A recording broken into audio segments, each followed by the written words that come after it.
Hello, friends, and welcome to the next episode of Midlife Chapters. Today, I wanted to ask a particular question, and I'm wondering if you're going to resonate with this or not. Do you consider yourself to be a control freak?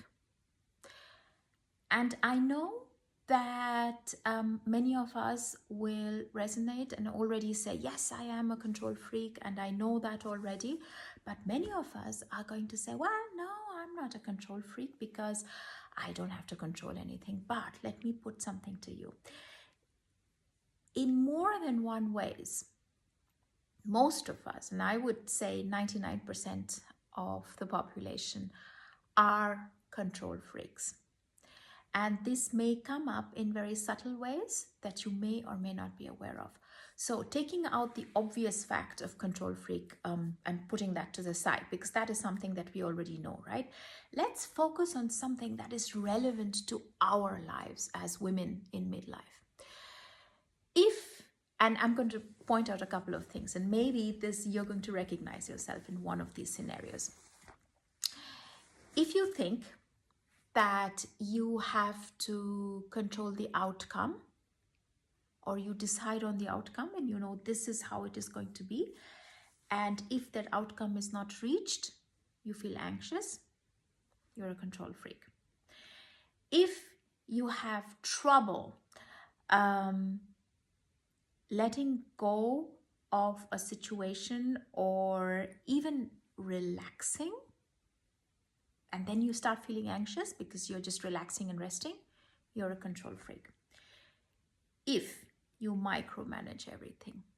So, for example, if you decide on how your children are going to behave, if you decide on what they're going to say, what they're going to speak, how they're going to behave, if you decide on how let us say, any job is going to be done, not just the outcome, but the method of how it is going to be done. And that's micromanaging to the micro level, you are a control freak.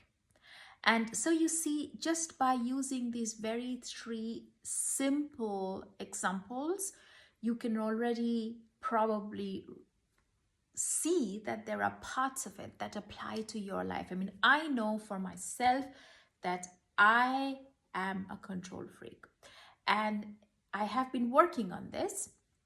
So this has been quite difficult for me and also quite challenging to work against it. But once I gained a little more understanding of how I'm operating, and also to understand why I'm doing this, and then to have one very simple step that I'm going to share with you towards the end of the video, how you can already also begin. This is something that from my experience has worked for me.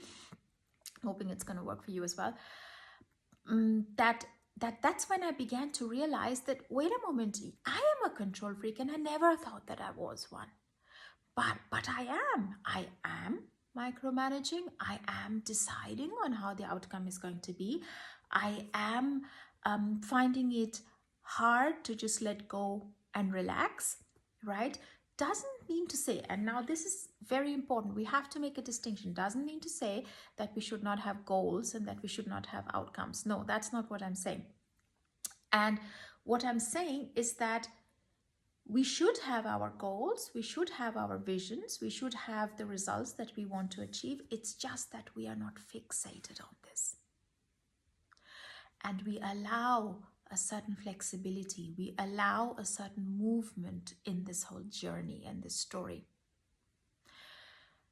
Most of the time what happens is, and this is some conditioning that has happened from childhood, I think, or even from the society that we have that we live in or have been brought up in.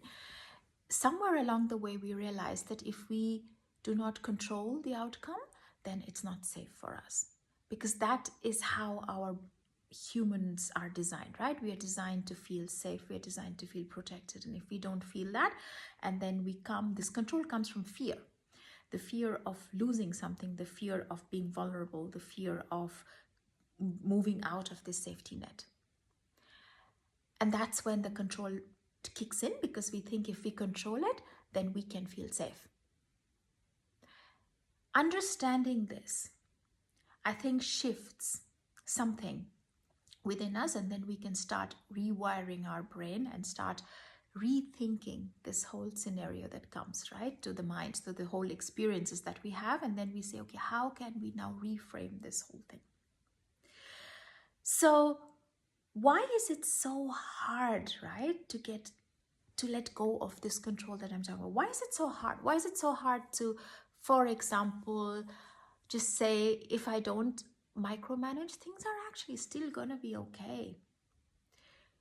Again, like I said, it's from the fear that if I don't do this, nobody else can do this job.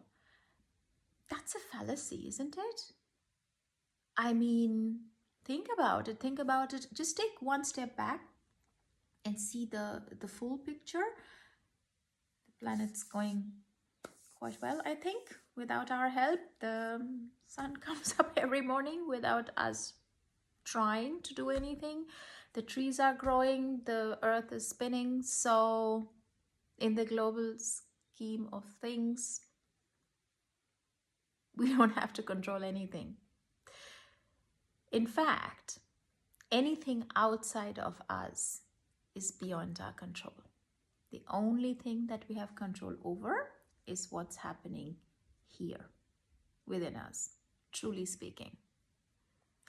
So keep that in mind the next time you find yourself in the situation where you think, okay, now I'm stepping into control. And this happens very subtly, and this happens all the time and without our being aware of it.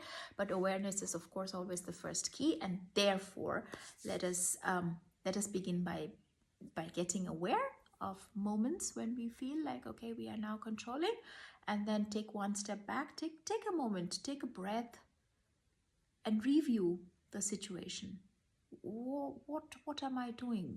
Why am I doing this? What is the need behind this? And can I reframe it? Because, like I said, you can't control anything that's outside of you. Truly, without force, without kind of things that I think the world doesn't need anymore. But I just wanted to put that out to you. Now, and like I said, there is one very important reframing that I have done, one step that I also try to do, because I'm, like everybody else, still a learner. I haven't perfected anything. Is to say that instead of focusing on the goal, instead of focusing that, okay, I need to achieve this and that, why not start focusing on the process? And again, like I said, it's not that I'm saying goals are not important, they are, but allowing a flexibility to come into this whole picture. Saying, yes, this is the goal, but what if there is a much bigger outcome, a much bigger goal that I'm just not seeing right now because I'm so focused on this, it's not possible for me to see the other options that can be there, that can open up if I just open up to the possibility that there might be something else out there.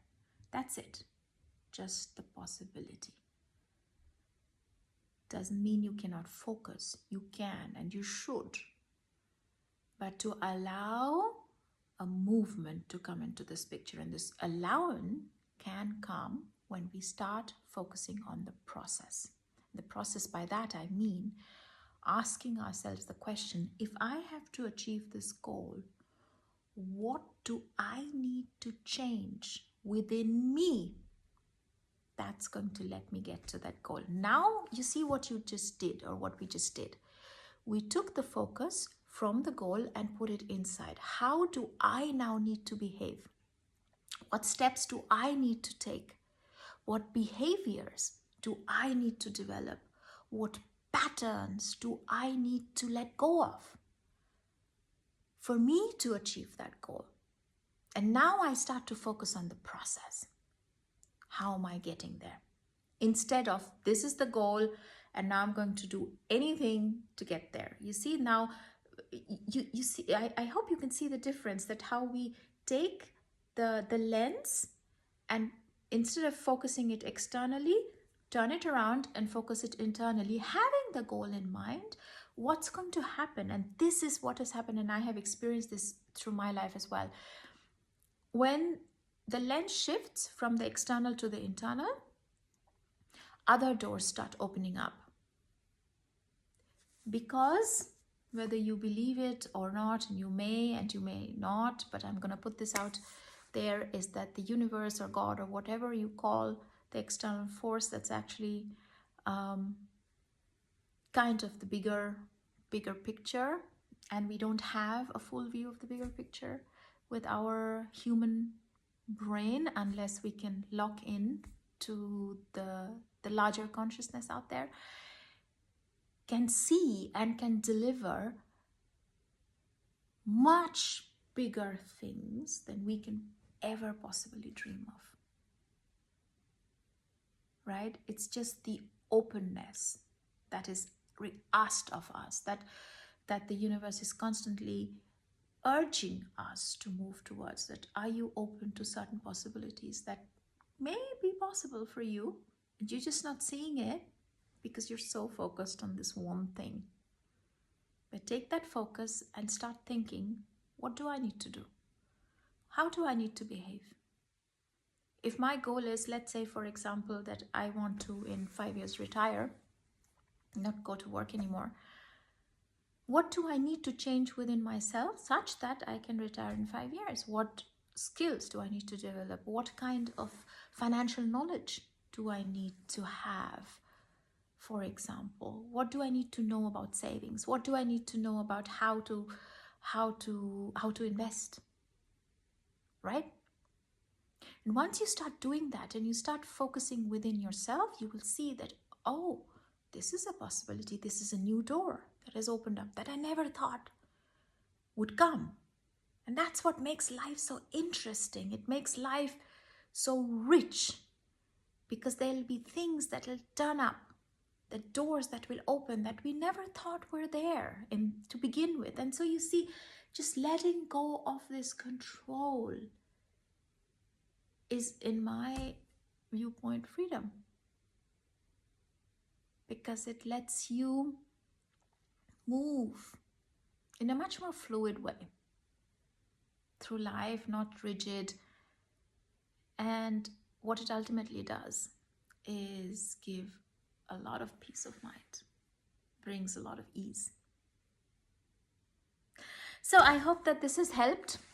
And if you feel called to do such work with me, because I have opened up a small container and there are a few spots in this container, which is called the Clarity and Power series, where we go through a problem or a challenge that you may be having, and then we unpack this using very powerful processes. So if you feel called to doing this, then please drop me a message. My details are all in the link below, and I hope to see you next time. Till then, take care. Bye-bye.